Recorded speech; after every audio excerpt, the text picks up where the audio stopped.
You all know what a portable power station is. And if you don't, I've done a couple videos of a couple reviews.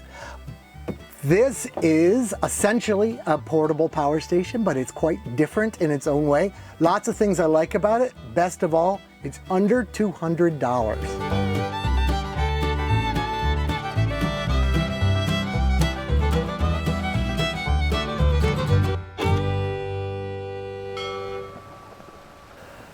A month or so ago, a viewer sent me a link to this.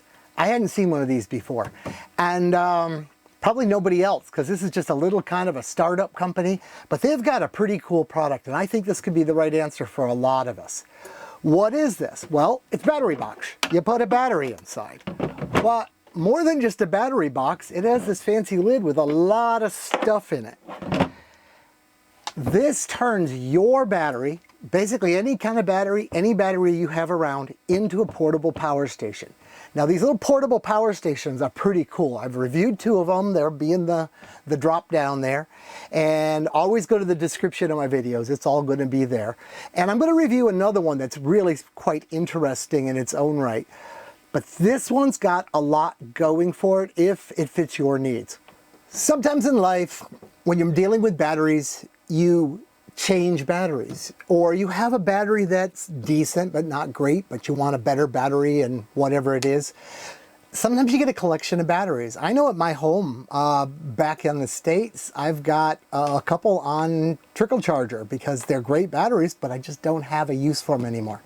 This could be your use for that odd battery that's still great, but you just don't have a particular need for it right now. And then you don't have to buy another battery. Problem with power stations is they put proprietary batteries in them. They have really weird voltages, so you can't use them for anything except the power station.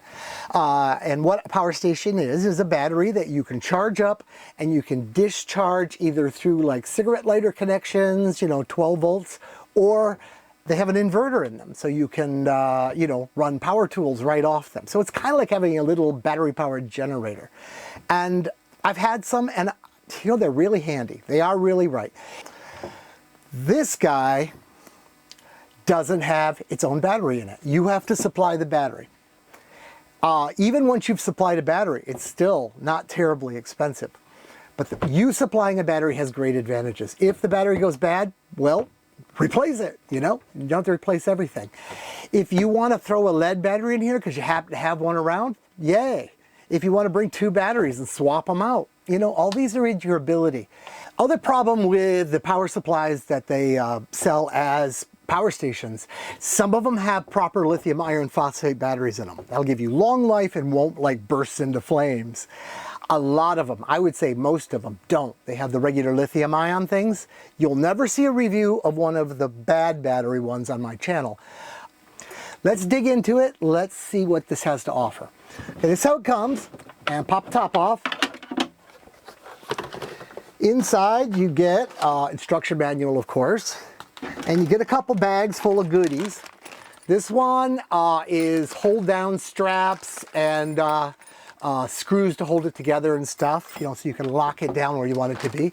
And this one has a couple power cords. These have Anderson connectors. I'm going to get more into why that's so much better in just a bit. But it uses Anderson connectors for its big current needs. And it has one that's set up with what I'm sure you'll recognize as the standard solar panel connectors. So you can hook this to a solar panel extension cord and charge this thing off solar. It has a solar regulator in it.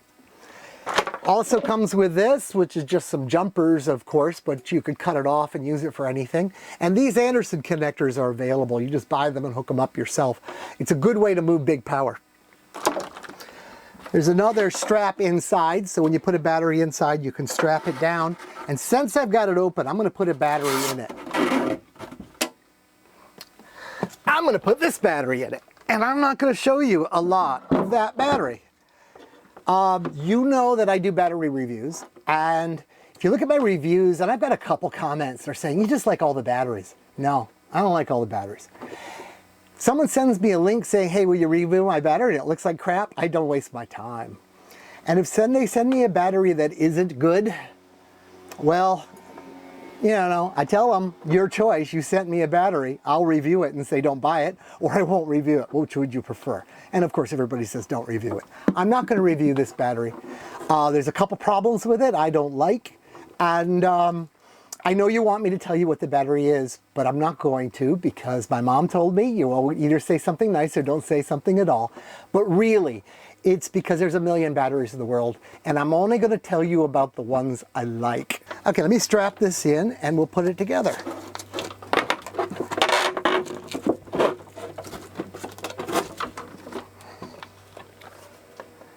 Got some big power lines here. We're going to hook them up. They come with these little rubber caps, which are nice, or silicone actually.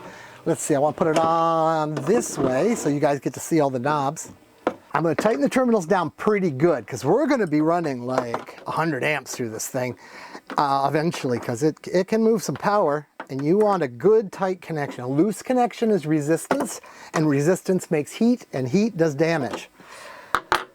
Pull these little rubber tab covers over. They're probably absolutely useless in here because everything's covered up by the lid, but they sure look nice. There we go. Now we'll put the lid on.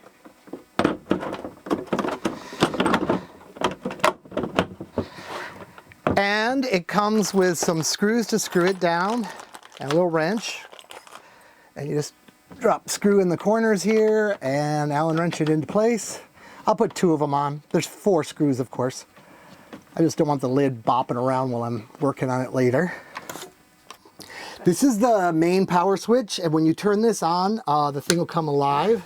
So what do we have in here? We have 3 little connectors here. This one has a cigarette lighter, standard deal, and I guess that can put out 10 amps. The other 2 have A type USB and C, and a little switch to turn them on and off. I understand the C can put out some real power. And another one just like it. Only flaw I found in this whole thing is there's 3 stickers that describe just what I said, except they got the stickers in the wrong order. So, but duh, cigarette lighter. It's not like you're going to get confused. Then we got this display. It's not the most useful display in the world, but it has some information that is very useful. It's got a little graph here, and it's your basic how high is your battery charged graph for lead. So if it has a lead battery in it, that could be useful. For lithium, that's useless because nothing with voltage seems to work with lithium. It's going to say full until it's empty. But it tells us the voltage that the inverter is putting out, 121.2 volts, which is great. It tells us the watts that the device is putting out, and I'm not using anything now, but we'll turn something on in a minute. And the voltage of the battery, which of course, you know, lets you track what's going on with the battery. There's a mode where it'll scroll through these too, but I'm just going to leave it here on watts. Well, speaking of inverter, we've got a plug here in the side, and it has 2 fans in it, or 2 ducts to move some air through to keep it cool. Let's push it hard. I have here a heat gun. Anything that makes heat uses a lot of electricity. And I'm going to plug this in and use a lot of electricity.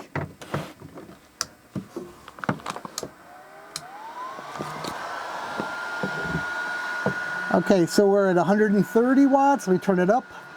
Whoops. I don't want to go over 1,000. It's only rated for 1,000. Here it is, putting out just under 1,000 watts. It's having no trouble with it. That's what you buy it for, and it's just going to do that. That would be enough. That would be worth buying this. But let me tell you the part I really like. Now, most of these little power supplies have a way to plug in, you know, 10-ish amps worth of load at 12 volts. But if you wanted to move some real 12 volt power, there's no way for them to do that directly because their voltage is inside. It's technical, but they're not doing nominal 12 volt battery banks inside. They're using some higher voltage, and they're using switching power supplies to do all the tricks.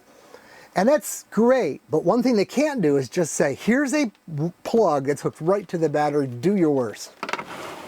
This one you can. You got Anderson connectors. All the gray ones are connected right to the battery. There's a huge one here. It's rated for 175 amps. The battery that I have only goes to 100, so we would limit at 100. And then we have these, I believe they're 75 amp size, and the black one is special, and that's for charging. And this one goes through the little MPPT charge controller for solar and such. But you could actually charge through any of these if you had some kind of a charger that hooked to a battery would do the right thing. Gives you the control. Why would you use something like this? Well, one reason is if you wanted to connect it to the yacht, bang, or the camper, bang, and this is now part of the battery of your main system. That is useful. Another thing would be useful is, let's say you've got a trolling motor, an electric motor on your dinghy. Well, you can't run that off 10 amps. That needs like 50 amps. But you could run 50 amps through this, no problem. So you just put one of these on your trolling motor, drop this in there, get where you want to get. When you get there, take this out, run the stereo, I don't know, portable cooler. You've got power with you. I think they did a good service putting this product out. It's got what you need. It's got the ability to replace or, you know, maintenance on the part that probably will need maintenance and replacing first. You've got access right to the battery for big amps. I like this. I think this, for the right person, is the right piece of kit. So who should buy something like this? Well, if you're just going to get in a great big Winnebago or a big boat and live in it, you're always better off building the system into the boat. You know, the convenience of plugging into a wall socket, there's nothing like it. But if you have the need for portable power, one of these portable power stations is a good idea. You're in for a lot of money, relative speaking, if you get the all-included ones. And if anything goes wrong, you have to toss it away. Where this one, you're only in 100 or 200 bucks, under 200 bucks. You've got, in fact, I think they've got a discount code. We'll put it down in the description. And you've got something that you can put your own battery into. You can use that battery for other uses. You can move things around. You know, flexibility is powerful. So what could you use it for? Well, you put it in your boat, go out on the weekend, enjoy it, come back, charge it at home if that's how you charge. Next weekend, hop in your camper, take it right with you again. It's still what it was. If during the week in the middle you needed to use a power tool in the backyard, you didn't want to hassle with a big extension cord, just bring your power supply, plug it in. And of course, if you have a power outage and your fridge is going to get all warm and you're going to lose your food, this would run a fridge for a good long time. It puts out 1,000 watts. There's not a fridge that's going to use 1,000 watts. And your neighbors will really appreciate it because it's kind of like having a generator without the screaming noise. I think the outfit that makes this has done a good service by making it. I think it's what it should be. Will it last 100 years? I don't know, because I'm not going to test it for 100 years. But I think it's got great potential. If you like your solar regulator were to fail, right under the lid, it's right there. You can take it out, put another one in. And of course, since you've got control to the battery directly, you could use an outside solar regulator. It's my kind of thing. It's not like absolutely you don't have to know a damn thing about it. You just plug it in and use it, which is a lot of people want out of life. This is kind of in the middle. It's really kind of that, but if you want to do a little home science experiment, you know, you got access. I think I prefer this to most of the power stations I've seen. I really do. It's not as fancy, but it's tougher. This would make a great Christmas gift for someone that just bought a boat or a camper or a new home, and get them through some power emergencies until they have their final system. If you like this video, you want to see more like it, please subscribe. The subscribe numbers really does help us get our channel out there. If you know somebody that might like a toy like this, the description will tell you how to get one. I don't think they're sold on Amazon, so we're going to give it a link. I believe they're sending us a discount code, so that'll help. By the way, we get nothing on this. This is not an affiliate. They're so new, they don't have an affiliate program. I just like the product, so I thought I'd tell you about it. I just haven't seen anything like it before. Please share the video, and please have a great day. Bye from Clark.